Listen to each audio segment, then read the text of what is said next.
Benepisyo ng pagtulog ng walang panloob. Alamin.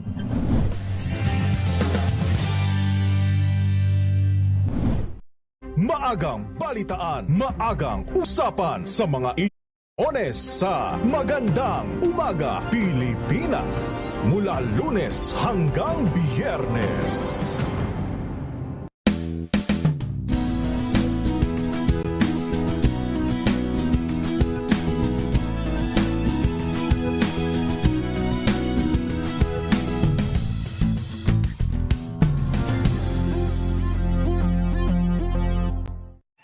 Mga balitang gigising sa inyong umaga. Mga balitang kailangan mong malaman. Mapapakinggan sa ACS Balita sa 2x2. Kasama sina Anthony Taberna at Jerry Baha. Lunes hanggang Biyernes.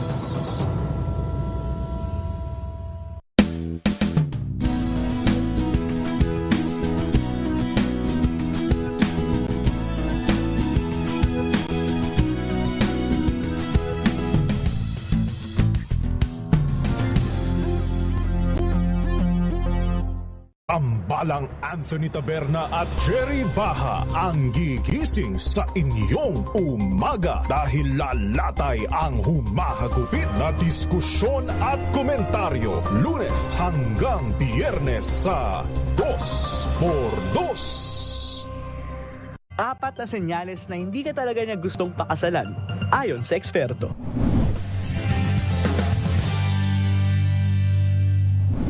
Alamin ang mga maiinit na isyung pambayan, mga balitang kailangan mong malaman, usapin sa pamahalaan, politika, ekonomiya at kabuhayan. Ito ang mga dapat mong malaman, pakialaman at pag-uusapan dahil kayo ang tinig ng mamamayan dito sa Damdaming Bayan. Live sa DZRH Radio, DZRH TV at DZRH Digital. Kasama sina Lakay, Deo Macalma at Elaine Apit. Araw-araw, Lunes hanggang Biyernes. Damdaming Bayan.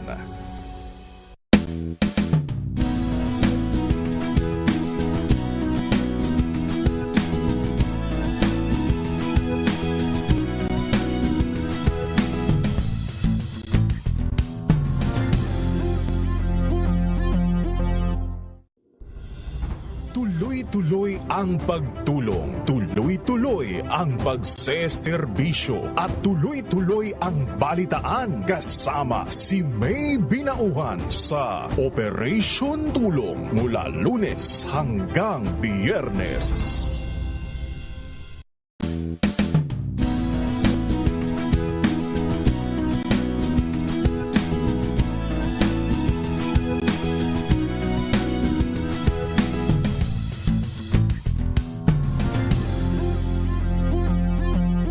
Bawat issue ay hihimayin at malalimang aaralin. Na iwan natin ang intelligence experts dun sa intelligence agencies ng gobyerno. Walang kontrobersyang palalampasin. Walang tanong na hindi sasagutin. So needless to say, sir, kasali pa rin ang smart. Nasang oras, 9 na minuto makalipas ang alas 7 ng umaga. Maynila! Maynila! Ito ang Pilipinas!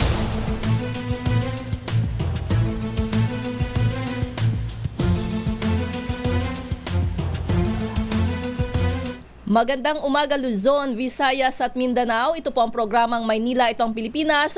At ako po si Leth Narciso. Tuloy-tuloy sa pagbabalita, tuloy-tuloy sa serbisyo, sama-sama tayo Pilipino.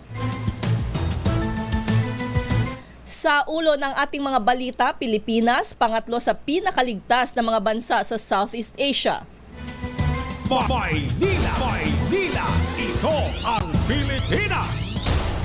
Metro Manila, numero 1 naman sa may pinakamabagal na oras ng biyahe. Maynila! Maynila!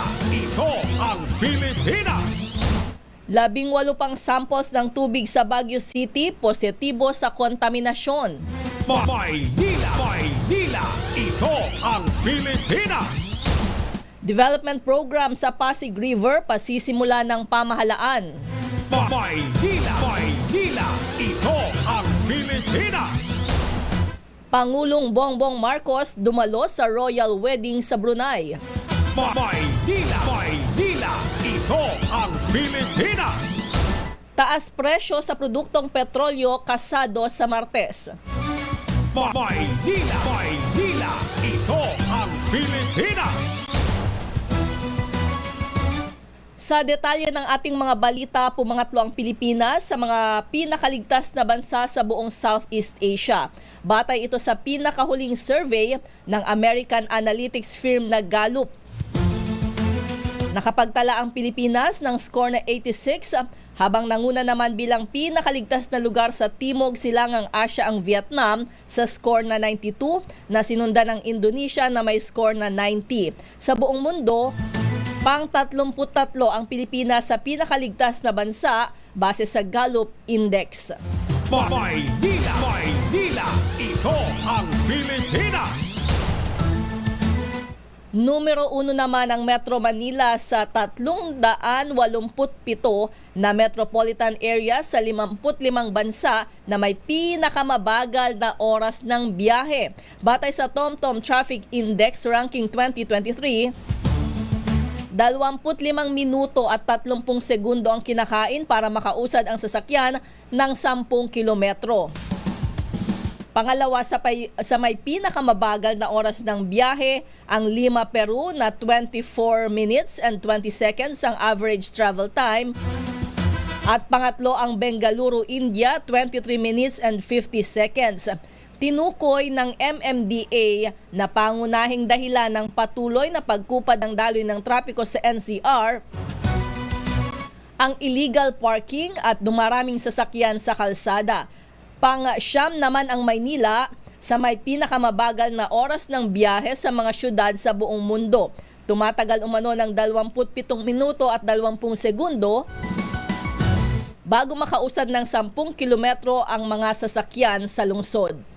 Maynila, Maynila, ito ang Pilipinas. Nagpositibo rin sa kontaminasyon ang 18 pang source ng tubig sa Baguio City mula sa mga establishmento ng pagkain, water delivery at iba pa.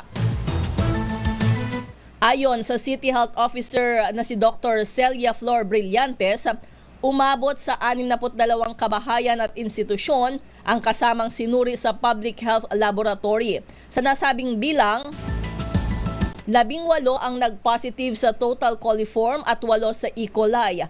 Pero hindi pa rin matukoy ng Baguio City Government kung saan nanggaling ang kontaminasyong nagresulta sa outbreak ng gastroenteritis sa lugar. Tiniyak naman ni Mayor Benjamin Magalong na pinabibilis nito ang investigasyon sa kaso. Maynila, Maynila, ito ang Pilipinas. Nakatakdang ilunsad ng pamahalaan sa Miyerkules ang Pasig River Urban Development Program. Anunsyo ni MMDA Chairman Don Artes, kasado ang launching ng programa alinsunod sa Executive Order No. 35 ni Pangulong Ferdinand Marcos Jr. Bilang panimula, binaybay ni na Artes, Interior Secretary Benhar Abalos at Rear Admiral Hostilio Cornelio ng Coast Guard ang isa sa pangunahing waterway ng Kalakhang, Maynila, sakay ng Pasig River Ferry Service. Kabilang sa nakatakdang development program ang pagtatayo ng 2 bagong istasyon ng ferry sa Maynila at Pasig. Maynila, Maynila, ito ang Pilipinas. Lumipad pa Brunei si Pangulong Bongbong Marcos kagabi para sa royal wedding ng prinsipeng si Abdul Mateen. Ayon sa Presidential Communications Office, ang Sultan ng Brunei na si Hassan al-Bolkiah mismo ang nag-imbita kay Pangulong Marcos.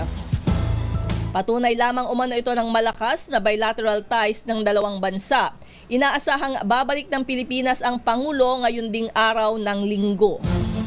Sa kasalukuyan, mayroong 22 overseas Filipino workers sa Brunei. Maynila, Maynila, ito ang Pilipinas. Pinaghahanda na ng kumpanyang Unioil Petroleum ang mga motorista sa posibleng ikalawang sunod na oil price hike. Sabi ng Unioil, maaaring magmahal ng 80 hanggang 70 sentimo kada litro ang diesel, habang posible namang tumaas ng 20 hanggang 40 sentimo ang gasolina. Inaasahan ang nasabing taas presyo ng langis sa araw ng Martes, January 16 hanggang sa 22. Sinisilip pa ring dahilan ng oil price increases ang pag-atake sa mga commercial ship sa Red Sea. Maynila, Maynila, ito ang Pilipinas. Pilipinas ang oras, 16 na minuto makalipas ang alas 7 ng umaga. Ang balita